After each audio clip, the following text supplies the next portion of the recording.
अस्सलाम वालेकुम। कंसोलिडेशन का आखिरी सवाल, बस खत्म कंसोलिडेशन। ये सवाल इस जैसा एक दफा और एरर्स वाला हुआ है टेस्ट, लेकिन ये जो सवाल है ना, ये अपनी नौयत का वाहिद सवाल है हिस्ट्री के अंदर, और ये दोबारा भी टेस्ट हो सकता है ऐसा। दिसंबर 20 पढ़ लें, करता हूं बोर्ड पे। ये बुक में होगा मेरी क्वेश्चन नंबर 28 SL शिफा लिमिटेड।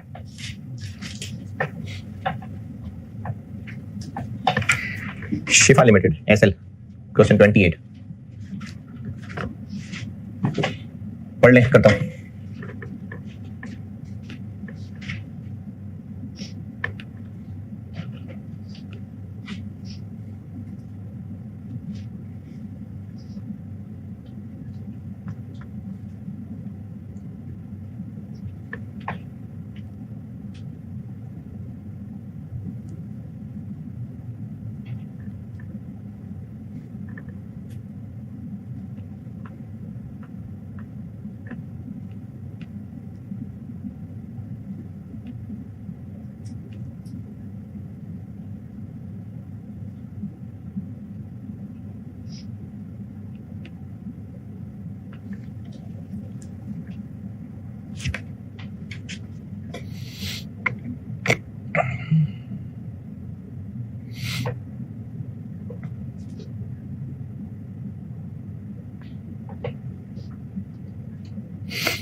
अच्छा, अब इस सवाल में एक मजे की बात आपको ये लगेगी कि एसओएफपी कौन सी दी हुई है? पेरेंट और सब्सिडीज की? नहीं, कंसोलिडेटेड दी हुई है। तो आपको ग्रुप एसओएफपी गिवन है और ग्रुप एसओएफपी ही दोबारा मांगी है, prepare revised group एसओएफपी।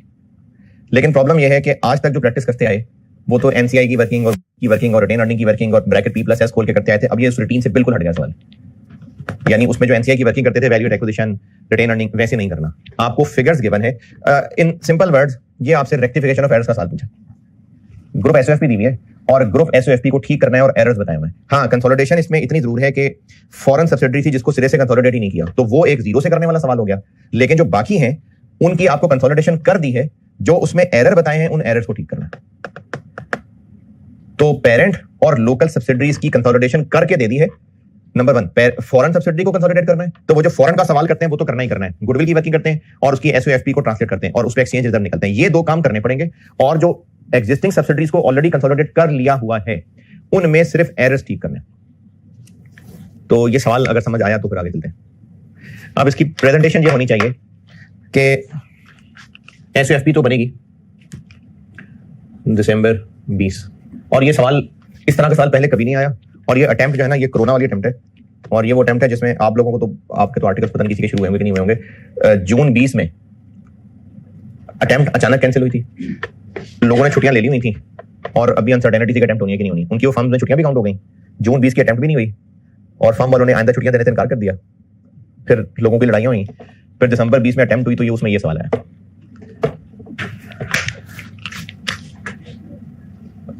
SL group consolidated SOFP as at December 19 rupees million और नॉन करंट एसेट्स। हाँ जी, पीपीई 14। अच्छा, अब ना ये पी और लोकल सब्सिडरीज की कंसोलिडेटेड फिगर है। अब हमने इसमें बस एरर्स ठीक करने और फॉरेन सब्सिडी को मिलाना है साथ लाके। आगे गुडविल ये भी है, ये ऑलरेडी कैलकुलेटेड है। हमने इसमें फॉरेन वाली गुडविल साथ शामिल करनी है और जो एरर है वो ठीक करना है। आगे इन्वेस्टमेंट प्रॉपर्टी जी 200। अच्छा, आप देखें एसओएफपी में जो इन्वेस्टमेंट्स शो हो रही हैं, एक फॉरेन सब्सिडरी की इन्वेस्टमेंट शो हो रही है, यानी इसने इसको कंसोलिडेट नहीं किया, बस इन्वेस्टमेंट के तौर पे रखा हुआ है। और ये एलए में इन्वेस्टमेंट क्यों शो हो रही है? ये तो सब्सिडरी है। ये जो फर्दर इन्वेस्टमेंट थी, जो छोटे एस से बड़ा एस बनना था, अगर उसने अभी तक एसओएफपी में इन्वेस्टमेंट शो की हुई है, इसका मतलब छोटे एस से बड़ा एस नहीं बनाया। और वो जो एडजस्टमेंट इन इक्विटी डलती है वो भी नहीं की है, एनसीआई भी नहीं निकाली हुई है। यानी उसने छोटे एस से बड़े एस वाली जो एडजस्टमेंट्स हैं वो नहीं की हैं। ये इससे पता चल रहा है कि इसकी एसओएफपी में वो investment as an investment show हो रही है। तो ये ग्रुप में से उड़ा देंगे और फॉरेन सब्सिडी को कंसोलिडेट करना है तो उसकी इन्वेस्टमेंट भी उड़ा देंगे। और एक दो लाइनें छोड़ लेते हैं। करंट एसेट्स जी 11550। एक इसमें एरर ठीक करने हैं और एक इसमें फॉरेन सब्सिडी को साथ में लाना है।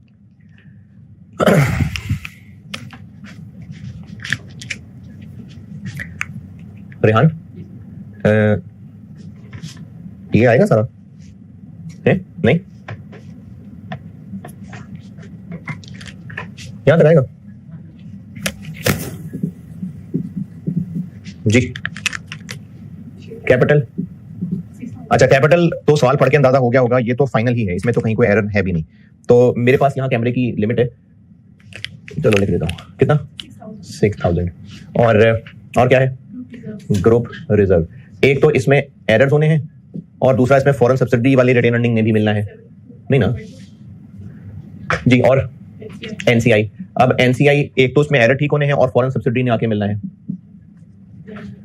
और चूंकि हमें पता है फॉरेन सब्सिडी है तो एक्सचेंज रिजर्व ने भी आना होगा।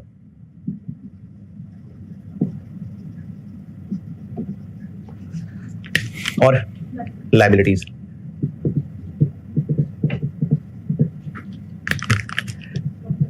जी 13360। इसमें एरर ठीक होने हैं और फॉरेन सब्सिडी ने मिलना है आके।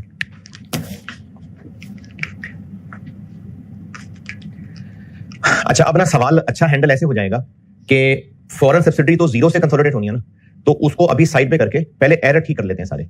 ताकि फिर हम सारा फोकस उस फॉरेन सब्सिडी पे लगाएं। तो अभी फॉरेन सब्सिडी को मैंने साइड पे कर दिया, गुडविल, रिजर्व्स और एनसीआई, इनके हम एरर्स ठीक करते हैं। और एरर्स ठीक करने का तरीका है कि जो फिगर गिवन है वहां से शुरू करें और जो गलतियां प्लस माइनस करते जाएं। तो गुडविल,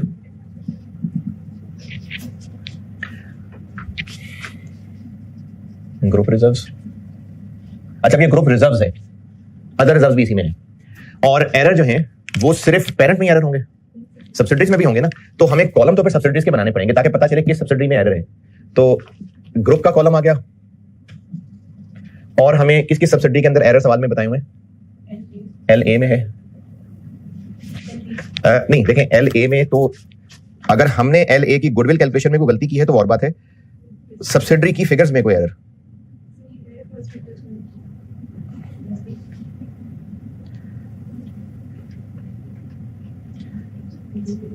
पॉइंट 1 में एल ए किधर है?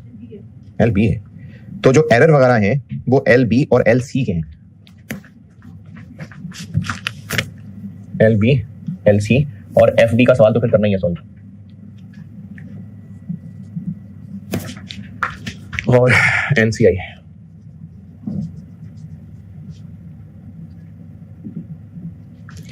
गिवन फिगर से शुरू कर लेते हैं। एनसीआई कितनी गिवन है? अच्छा पहले हम लोग एनसीआई आखिर में बनाते थे ना, वो तो एनसीआई सॉल्व करने का तरीका था। अब तो हमने एनसीआई की गलतियां एनसीआई में ठीक करनी है, तो इसलिए जो जो फिगर्स गिवन है उनसे हमें सवाल स्टार्ट करना पड़ेगा। 2315 और इसकी क्या गिवन है? 67, यहां भी लिखो?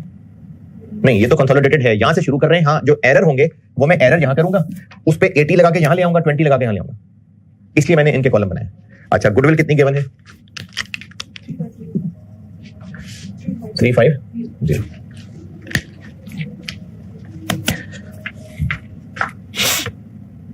तो अब एसओएफपी ब्रैकेट खोल के तैयार। अच्छी बात यह है कि चूंकि एसओएफपी का सवाल है तो हर एरर का डबल इफेक्ट लेंगे तो फिर टैली रहेगी। एसओएफपी खोल ली है और वो वर्किंग्स खोल ली है, अब हम एरर्स ठीक करते हैं। पॉइंट नंबर 1, इन्वेस्टमेंट प्रॉपर्टी के अंदर एक वेयर हाउस आ रहा है जो एसएल का है, और एसएल ने वो एलबी को किराए पे दिया था। अच्छा अब जब एसएल ने एलबी को किराए पे दिया था तो एसएल उसको इन्वेस्टमेंट प्रॉपर्टी दिखा रहा है।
जी हम एसएल हैं और एसएल ने एक वेयरहाउस किराए पे दिया हुआ अपनी सब्सिडी को, तो ग्रुप पॉइंट ऑफ व्यू से इन्वेस्टमेंट प्रॉपर्टी है। तो पिछले कहीं एक दो दिन में भी हमने काम किया है कि ग्रुप पॉइंट ऑफ व्यू से इसको आईएस 40 से उड़ा के आईएस 16 में ले आएंगे। तो आईएस 40 की अकाउंटिंग रिवर्स कर देंगे और आईएस 16 की ले आएंगे, पूरे साल की है 6 महीने की। तो 6 महीने जब ये बाकियों के पास था तब तक तो उसको इन्वेस्टमेंट प्रॉपर्टी कहना ही सही है, लेकिन 1 जुलाई 19 से ऑनवर्ड ये सब्सिडी को गया है, तो इन 6 महीने में फिर इसको इन्वेस्टमेंट प्रॉपर्टी कहा है वो रिवर्स कर देंगे। तो investment property reverse, IAS 40 reverse और आईएस 16 शामिल कर लेंगे। तो आईएस 40 की रिवर्सल में क्या क्या करें? इसको इन्वेस्टमेंट प्रॉपर्टी से निकालें और पीपी में ले आए, और इन्वेस्टमेंट प्रॉपर्टी से निकालने से पहले इसका फेयर वैल्यू गेन रिवर्स कर दें। कितना कमाया था जी? कितना फेयर वैल्यू गेन कमाया होगा? अरे स्ट्रेट फॉरवर्ड नहीं दिया हुआ। ओहो, जब किराए पे दी उस वक्त इसकी कैरिंग अमाउंट क्या थी? 180, और फिर इसको ये अपनी बुक्स के अंदर कितने पे शो कर रहा है? 200। पॉइंट 1 में लिखा हुआ है इन्वेस्टमेंट प्रॉपर्टी रिप्रेजेंट्स यानी आपको जो 200 नजर आ रहा है वो यही है बस। अगर कहता ना इन्वेस्टमेंट प्रॉपर्टी इंक्लूड्स, के अलावा और भी हो सकता था, इन्वेस्टमेंट प्रॉपर्टी रिप्रेजेंट्स, तो एसएल इसको अपनी बुक्स में 200 पे ले आया हुआ है, जबकि उस वक्त इसकी बुक वैल्यू 180 थी, तो 20 का गेन बनाया होगा, वो रिवर्स कर देते हैं। यहां से 20 निकाल दिया और ये fair value gain on investment property 200 minus 180 20, ये रिवर्स कर दिया, इन्वेस्टमेंट प्रॉपर्टी को वापस 180 पे ले आए और इस पे IAS 16 लगाना है, तो यहां से निकाल के यहां ले गए और फिर यहां ले गए तो उसको डेप्रिशिएट कर दें। कितना? डेप्रिसिएशन ऑन प्रॉपर्टी 180 की लाइफ कितनी थी? 15, लेकिन हम ये काम सारा 6 महीने का कर रहे हैं। 6 इसको डेप्रिशिएट कर देंगे और ये जो पीपी में लाए हैं इसको डेप्रिशिएट कर देंगे।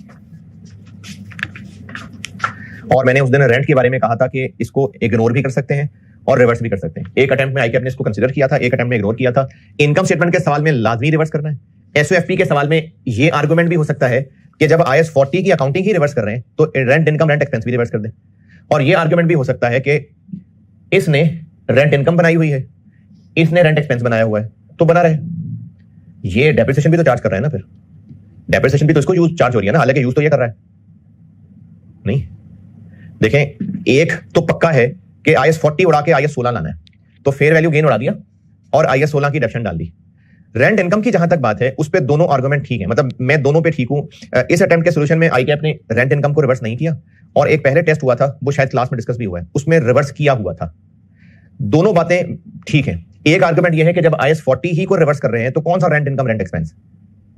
हम रेंट इनकम को इसलिए रिवर्स कर रहे हैं कि ये इंटर कंपनी है, हम इसलिए रिवर्स कर रहे हैं कि ग्रुप पॉइंट ऑफ व्यू से ये इन्वेस्टमेंट प्रॉपर्टी नहीं है, इसलिए रिवर्स कर रहे हैं। तो रेंट इनकम रेंट एक्सपेंस को रिवर्स कर दें, ये आर्गुमेंट भी ठीक है। और एक आर्गुमेंट ये है, इसने रेंट इनकम बनाई हुई है, इसने रेंट एक्सपेंस बनाया हुआ है। बिल्डिंग असल में यूज कौन कर रहा है? ये। हम लोग रेंट इनकम रेंट एक्सपेंस उड़ा दें और डेप्रिसिएशन भी इस बेचारे को चार्ज करें, ये तो बिल्डिंग नहीं यूज कर रहा, ये तो बिल्डिंग यूज नहीं कर रहा, तो इसलिए rent income rent expense charge हुआ रहने दें, वो रिवर्स ना करें। तो अगर आपको ज्यादा इत्मीनान रिवर्स करने पे तो रिवर्स कर लेते हैं, रिवर्स ना करने पे तो रिवर्स नहीं करते। दोनों ट्रीटमेंट्स पास में मौजूद हैं और मेरे ख्याल में दोनों ही ठीक है। तो क्या करूं, रिवर्स करूं कि रहने दूं? कर दे। जिसे नहीं करना वो ना लिखना इसमें। हम लोग रिवर्स कर देते हैं रेंट। कितना रेंट है? 2 पर मंथ और 6 महीने का हो गया 12। तो इनकम से भी निकाल देते हैं और एक्सपेंसेस हैं तो प्रॉफिट में ऐड बैक कर देते हैं।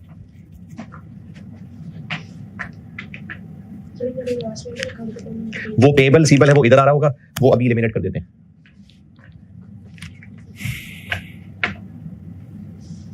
IAS 40 रिवर्स हो गया, IAS 16 अकाउंट फॉर हो गया, और ये जो लास्ट सेंटेंस लिखा हुआ है कि 2 महीने का किराया अभी दिया नहीं है, तो इसका मतलब है एक के रिसीवेबल आ रहा होगा, एक का पेबल आ रहा होगा। तो 2 महीने का कितना बना? 4 मिलियन। तो वो यहां से भी उड़ा देते हैं और यहां से भी उड़ा देते हैं।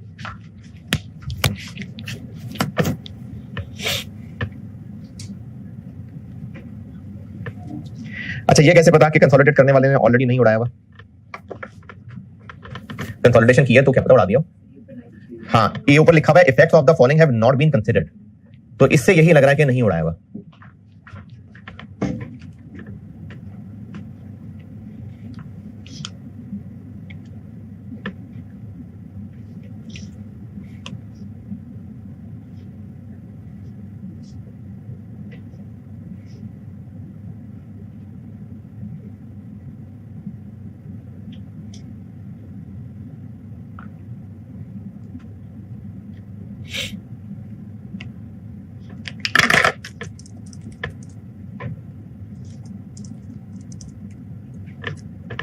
जी, पॉइंट 1 डन।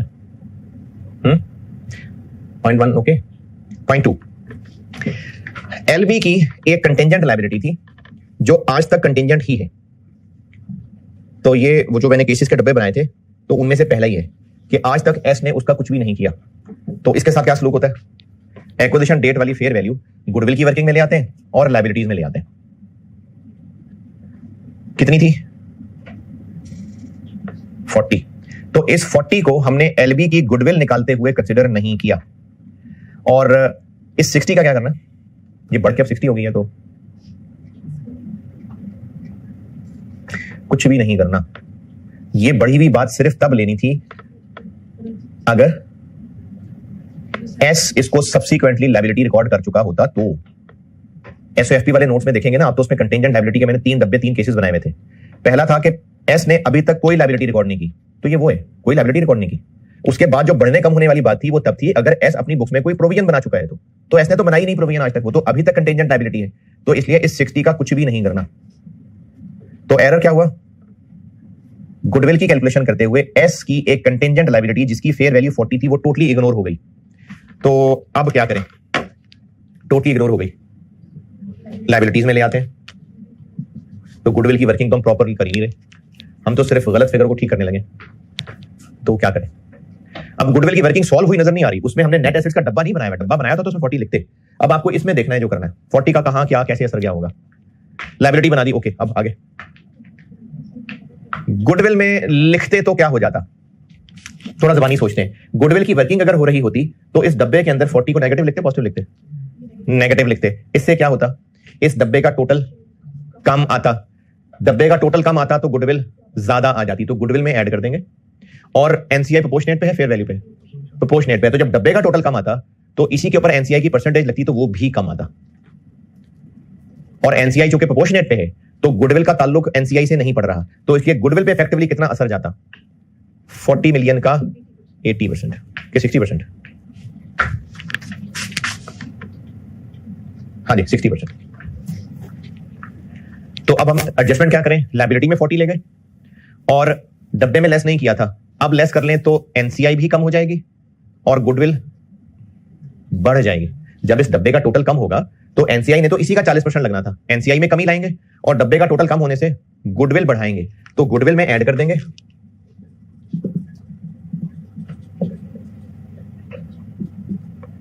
चालीस का 60% और एनसीआई में से लेस कर देंगे।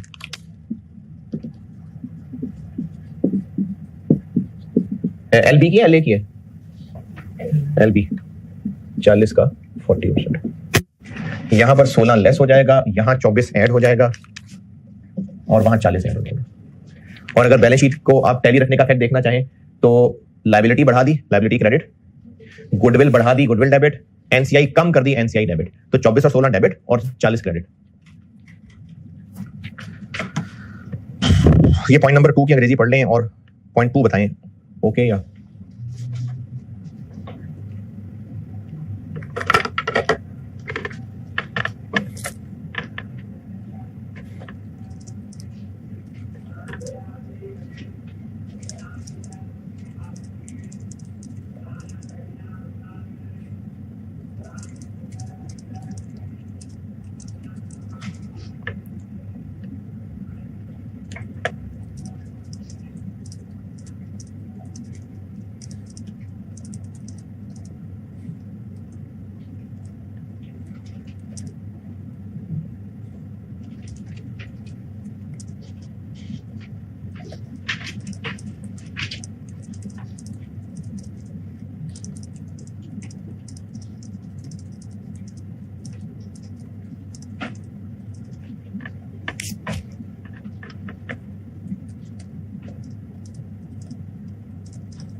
जी। Point 1 2 run.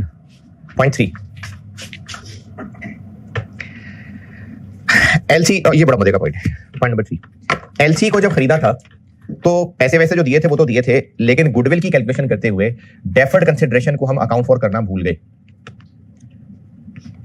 खरीदी कब थी एलसी, 1 अप्रैल 19, और 1 अप्रैल 19 को हमने उस वक्त पैसे तो दिए होंगे लेकिन साथ 121 मिलियन और देने का वादा किया होगा 31 मार्च 21 पे। तो अप्रैल 19 एक्विजिशन थी और 31 मार्च 21 पे पैसे देने का वादा किया था, डेफर्ड कंसिडरेशन, और इसकी सिरे से अकाउंटिंग ही नहीं की। तो अब कर लें। अच्छा, अब जब करेंगे तो लायबिलिटीज में उसको शामिल करेंगे लेकिन ईयर एंड की फिगर, और गुडविल की वर्किंग में एक्विजिशन डेट की फिगर ऐड करें, लेस करें? हमने एक इन्वेस्टमेंट रिकॉर्ड ही नहीं की, ऐड करेंगे। और उसके ऊपर इंटरेस्ट की भी अकाउंटिंग नहीं की, वो यहां से लेस करेंगे। गुडविल में हम कितना ऐड कर दें? जो उस दिन की इसकी फिगर थी। उस दिन की फिगर क्या बनती थी? 121 को 1.1 पे 2 साल डिस्काउंट करके देखें, 100 बन जाएगी, है ना? यानी 100 की हमने इन्वेस्टमेंट रिकॉर्ड नहीं की, तो गुडविल में कितना बढ़ जाएगा? हाँ जी 100 नहीं, फिर कितना? भाई गुडविल की वर्किंग करते हैं तो उसमें इन्वेस्टमेंट में कितना लिखते हैं? 100 लिखते हैं ना। तो इन्वेस्टमेंट में 100 नहीं लिखा तो गुडविल को 100 से बढ़ा देते हैं, तो बढ़ा दे 100 से। बढ़ा दे जी। तो एक्विजिशन डेट पे तो 100 ही है ना, जरूर बढ़ा देते अगर एलसी पे गुडविल आ रही होती तो। टेबल देखें, उस पे तो गुडविल ही नहीं थी, उस पे तो नेगेटिव गुडविल थी, तो फिर ऐड ना करें।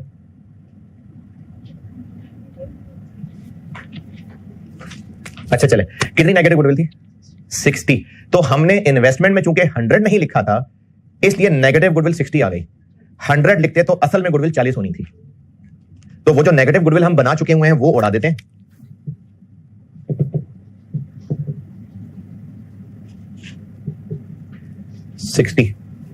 ये उड़ा देते हैं और गुडविल में फिर 40 ले आते हैं। अगर एलसी के ऊपर गुडविल होती ना तो उसके अंदर आ रही होती, फिर जरूर 100 ऐड करते, लेकिन एलसी पे गुडविल ही नहीं थी, नेगेटिव गुडविल थी, और वो नेगेटिव गुडविल 60 आ रही थी। तो अगर हम इन्वेस्टमेंट में 100 और ले आए तो नेगेटिव गुडविल 60 की बजाय पॉजिटिव गुडविल 40 हो जाएगी। तो उसको जो इनकम बनाया था वो रिवर्स कर दी और 40 को यहां ले आए।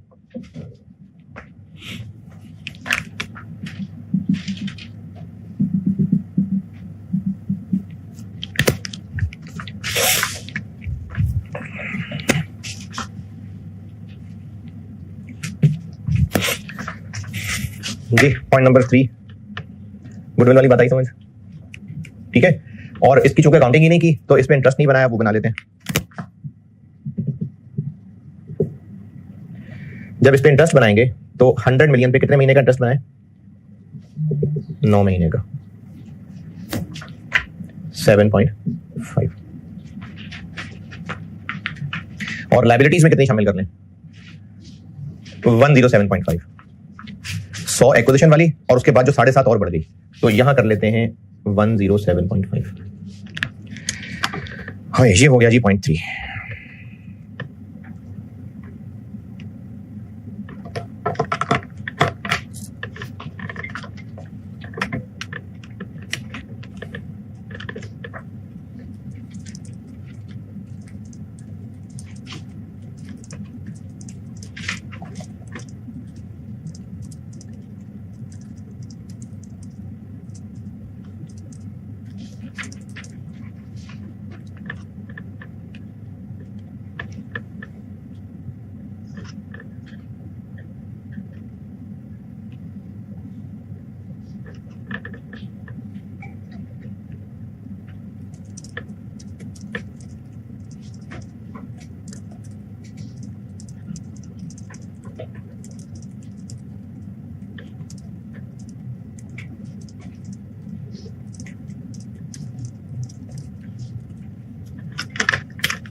जी पॉइंट 3 तक चले। पॉइंट 4, एलसी ने एलबी को इक्विपमेंट बेचा था, उसके ऊपर प्रॉफिट आ गया और ये फिर यूआरपी पीपी वाला हो गया।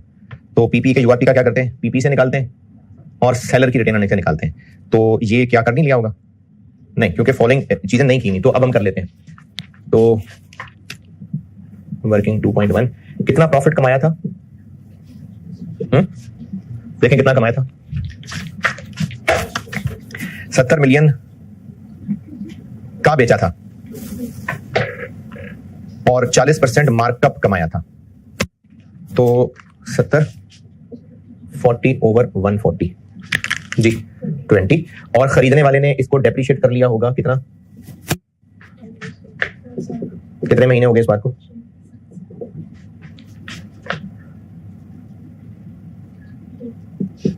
तो 18 का आ गया यूआरपी, और इस यूआरपी को पीपीई से माइनस और सेलर की रिटेन अर्निंग से माइनस।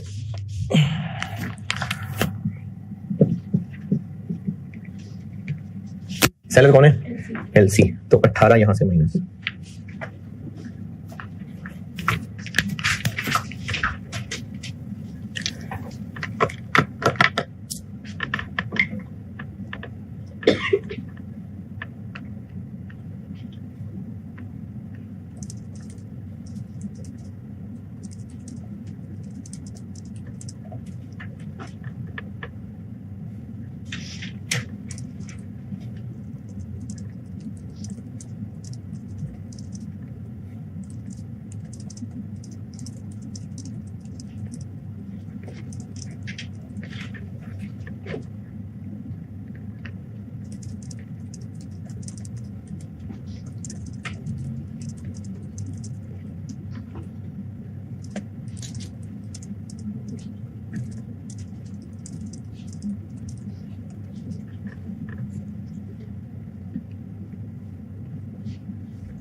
.4 तक 0.5,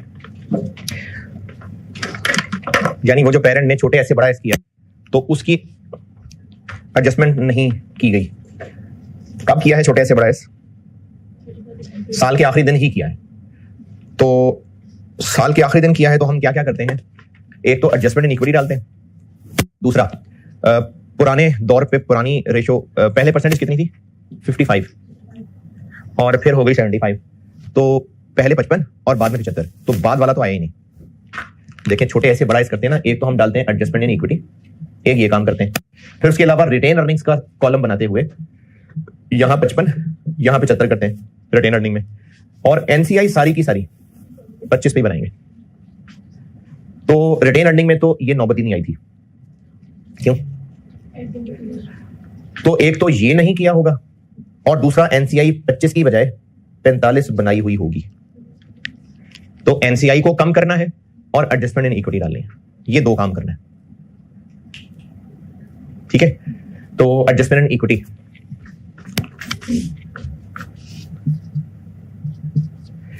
क्या करते होते हैं ये कि अगर उस वक्त एनसीआई की वर्किंग करते तो कितनी फिगर आती, उसमें फिर डिक्रीज या इंक्रीज, डिक्रीज। तो एनसीआई की वर्किंग का तो डाटा ही नहीं है, लेकिन उसने आपको उस वक्त की एस की पूरी इक्विटी बना दी, एडजस्टमेंट्स भी कोई नहीं है, और उस वक्त की पूरी इक्विटी बता दी। तो डिक्रीज इन एनसीआई कैसे निकालें? 45 से 25 पे जा रही है एनसीआई। पहले आपको सिखाया हुआ था कि उस दिन सॉल्व करें कि एनसीआई होती तो कितनी होती, एनसीआई सॉल्व करें, फिर डिक्रीज इन एनसीआई निकालें। तो अब तो हमारे पास डाटा ही नहीं है कि उस दिन की हम एनसीआई निकालें। हाँ, अच्छी बात यह है कि एनसीआई फेयर वैल्यू पे नहीं, प्रोपोर्शनेट शेयर पे। तो एनसीआई में कितने परसेंट कमी आ रही है? 20%। तो हम वो 700 मिलियन पे लगा लेते हैं। उसने आपको एस की इक्विटी ही बता दी उस दिन की, तो एनसीआई प्रोपोर्शनेट शेयर पे है तो उसी भी परसेंटेज लगनी थी ना, तो 700 पे 20% लगा लेते हैं।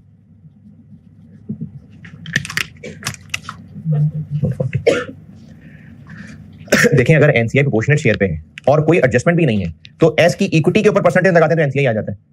तो हमने यही काम किया है, और इस काम के लिए पेरेंट ने पैसे कितने दिए थे? ये कहां नजर आ रहे हैं? बैलेंस शीट में नजर आ रहे हैं 120। थोड़े पैसे दिए तो गेन है, ज्यादा पैसे दिए तो लॉस है, तो गेन है। तो हम इस गेन को यहां अदर रिजर्व में ऐड कर लेंगे।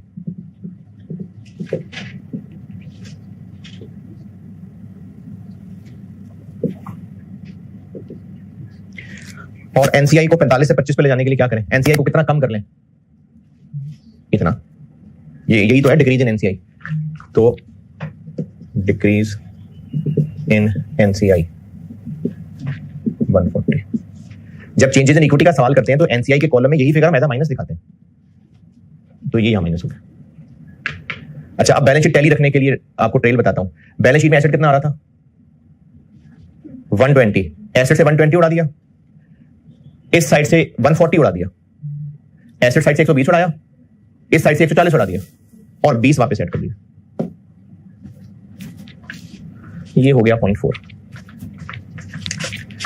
और अभी हुआ है सवाल आधा। तो ग्रुप रिजर्व है ना, ग्रुप रिटेन अर्निंग है ना।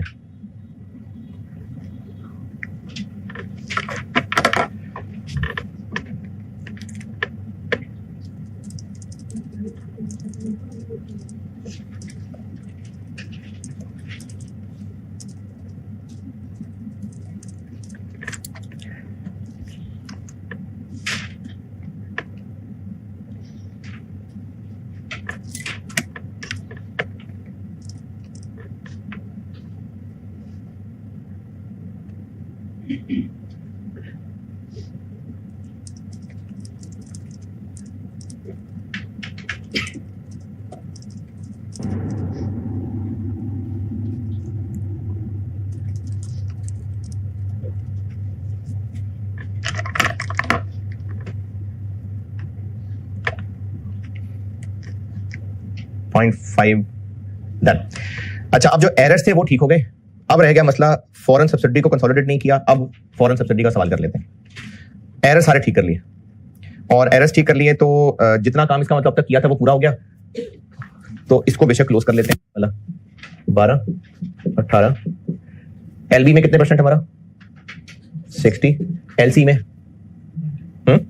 90। तो इसका 60 इधर, 40 इधर, इसका 90 इधर, 10 इधर।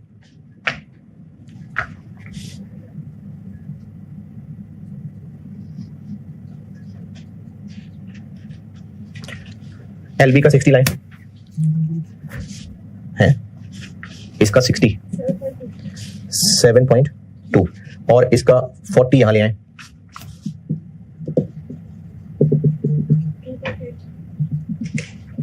जी, उसका 10 यहां ले आए।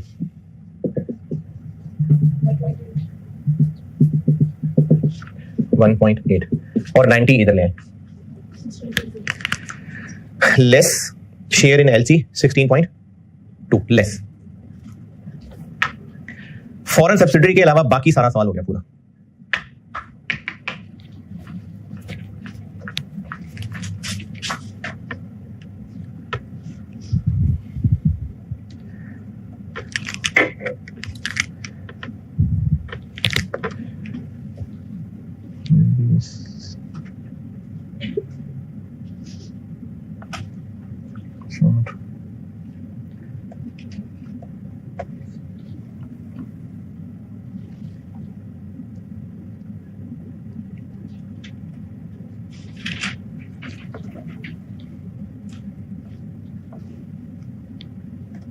बिल्कुल सही, सारा कुछ हो गया। अब फॉरेन सब्सिडी कर लेते हैं। इन्हें बता दें कोई पॉइंट पूछना तो फिर फॉरेन सब्सिडी करता हूं।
फॉरेन सब्सिडी पूरी कर लेंगे। अब वो तो सब्सिडी है बस, है कोई एडजस्टमेंट भी नहीं है। सिर्फ आपने एसओएम ट्रांसलेट करना है, फेयर वैल्यू गुडविल निकालनी पड़ेगी, गुडविल निकालनी है, फेयर वैल्यू एडजस्टमेंट डाल के बैलेंस शीट फिर यहां डालना है।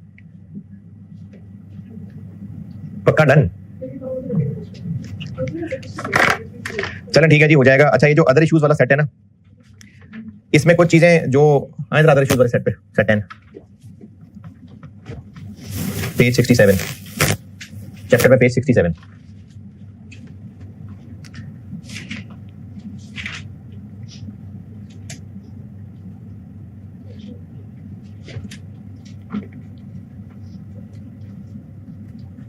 जी अच्छा, इसमें ना ये जो स्टार्ट पे लिखा हुआ है कि बिजनेस कॉम्बिनेशन, ये मैंने ना स्टैंडर्ड में से पढ़ के जो चीजें मुझे लगा अच्छा ये भी बतानी चाहिए, वो मैंने चैप्टर में टूटी फूटी चीजें डाली हैं।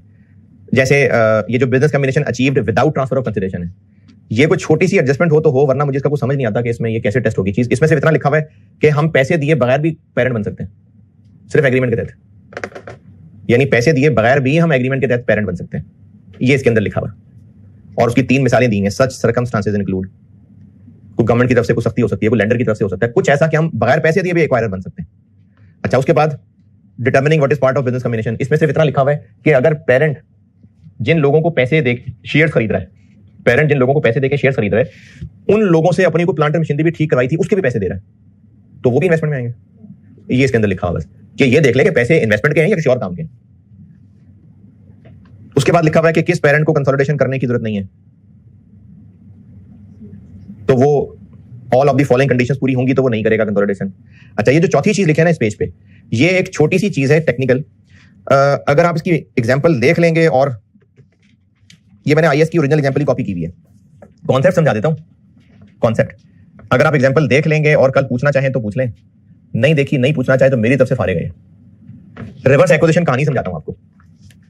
एक कंपनी है ए, एक कंपनी है बी। इस कंपनी के शेयर होल्डर्स थे मिस्टर एक्स वाई जी, और इस कंपनी के शेयर होल्डर्स थे फलाना फलाना। ये हमारे लिए इंपॉर्टेंट नहीं है। कंपनी ए ने कहा इसको कि तुम हमारे शेयर खरीद लो, चलो 70% शेयर तुम खरीद लो, तुम हमारे पेरेंट बन जाओ। और इस कंपनी का कैपिटल था 100 मिलियन शेयर्स, इसका कैपिटल 100 मिलियन शेयर्स था। कंपनी ए ने खुद इनको कहा कि हमारे शेयर्स तुम खरीदो, और इसने इसके 70% शेयर्स खरीद लिए। पैसे किसको देने? शेयर्स खरीद के पैसे किसको देंगे? इसको देगा, इनको देगा ना। ये लोग पहले कंपनी ए चलाते थे, कंपनी बी कंपनी ए के 70% शेयर्स खरीद रही है, तो पैसे किसको देगी? खत्म होगी कंसोलिडेशन, इनको देगी ना। लीगली पेरेंट कौन है, सब्सिडियरी कौन है? बी। ये पेरेंट है, ये सब्सिडियरी है, इसको कहते हैं ये लीगल एक्वायरर है और वो लीगल एक्वायरी है। लेकिन पैसे नहीं दिए इन्होंने, इस एक्विजिशन के बदले 140 मिलियन शेयर इशू कर दिए इन लोगों को।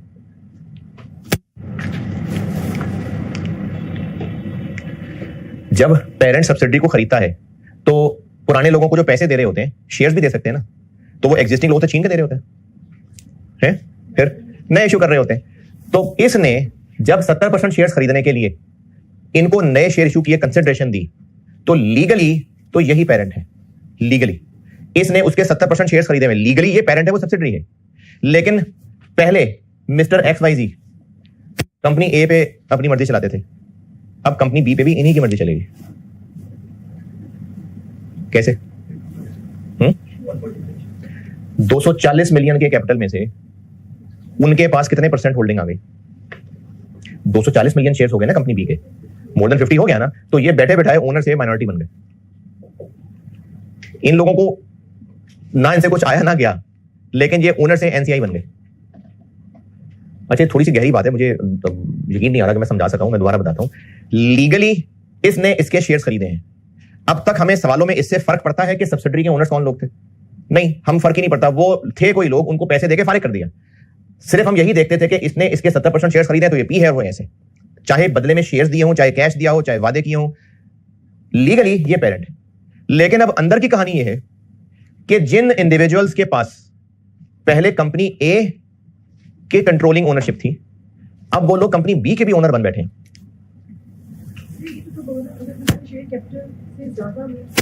हाँ, तो मैंने इसलिए बनाया ना, ये एक स्पेशल सिचुएशन बना रहा हूं ना, ये बहुत नॉर्मल नहीं है।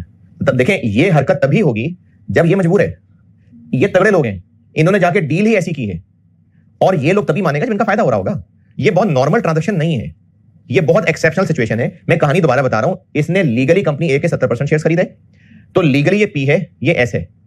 लेकिन कहानी अंदर की ये हुई कि जिन लोगों से शेयर्स खरीदे उनको अपने इतने सारे शेयर इशू कर दिए कि ये बैठे बैठे बेघर हो गए। ये लोग अच्छे खासे ओनर थे उसके, अब ये एनसीआई बन गए। ये बात नहीं समझ आई? अच्छा अब देखें, लीगली पेरेंट यही है, लीगली एस यही है, बुक्स में इन्वेस्टमेंट इसी की आ रही है, इसकी बुक्स में कोई इन्वेस्टमेंट आ रही है नहीं, लेकिन IFRS 3 ये कह रहा है कि जो इंडिविजुअल्स को चलाया करते थे वही अब को चलाएंगे। देखें पहले क्या होता है, पेरेंट को जो लोग चलाया करते हैं वो सब्सिडरी को चलाते हैं, तो ये लोग सब्सिडरी को चला रहे होंगे, इनके हाथ से तो ये भी गई, इनके हाथ से ये भी गई, तो ये कहलाती है रिवर्स एक्विजिशन, जिसमें लीगली ये पेरेंट है, इसकी बैलेंस शीट में इन्वेस्टमेंट आ रही होगी, ये लीगली सब्सिडरी है, इसकी बैलेंस शीट में इन्वेस्टमेंट नहीं आ रही होगी, लेकिन चूंकि ये रिवर्स एक्विजिशन है, वो जो लीगल सब्सिडरी को चलाने वाले लोग थे वही अब लीगल पेरेंट को भी चलाने लग जाएंगे, तो कंसोलिडेशन बी नहीं ए करेगा, वो कंसोलिडेट करेगा और वो इनको एनसीआई कहकर छेड़ेगा। लीगली ये पेरेंट है, लीगली ये सब्सिडरी है, लेकिन ग्रुप बैलेंस शीट ये नहीं, ये बनाएगा, और वो जो लीगल पेरेंट के ओनर है उनको एनसीआई कहा जा रहा होगा। अच्छा अब इसमें एक हवाई बात यह है कि इसकी बुक्स में तो इन्वेस्टमेंट ही नहीं आ रही, लेकिन ये हवाई गुडविल क्रिएट करेगा। हाँ देखें पहले क्या होता था कि पेरेंट के शेयर होल्डर्स अब सब्सिडरी को भी कंट्रोल करने लग जाते थे, तो अब ये लीगली सब्सिडरी है लेकिन इसके शेयर होल्डर्स अब इसको भी कंट्रोल करने लग गए, पेरेंट के अपने ओनर्स का अपने पास से कंट्रोल खत्म हो गया, तो इसलिए इसको रिवर्स एक्विजिशन कहते हैं। तो ये आईएस की एक एग्जांपल है, वो मैंने इस डब्बे में छाप दी है, ये आप अगर देख लेंगे तो अच्छी बात है, पूछ लीजिएगा कुछ पूछना होगा तो। उसके बाद अगले पेज पे रिप्लेसमेंट अवार्ड, ये मैं आपको बता चुका, और सबसे आखिर में एक चीज है कि इक्विटी मेथड किस किसने नहीं लगाना और सेपरेट फाइनेंशियल स्टेटमेंट्स में क्या करना है, ये बीच में कहीं ना कहीं आपको अलग से बता भी दिया हुआ था।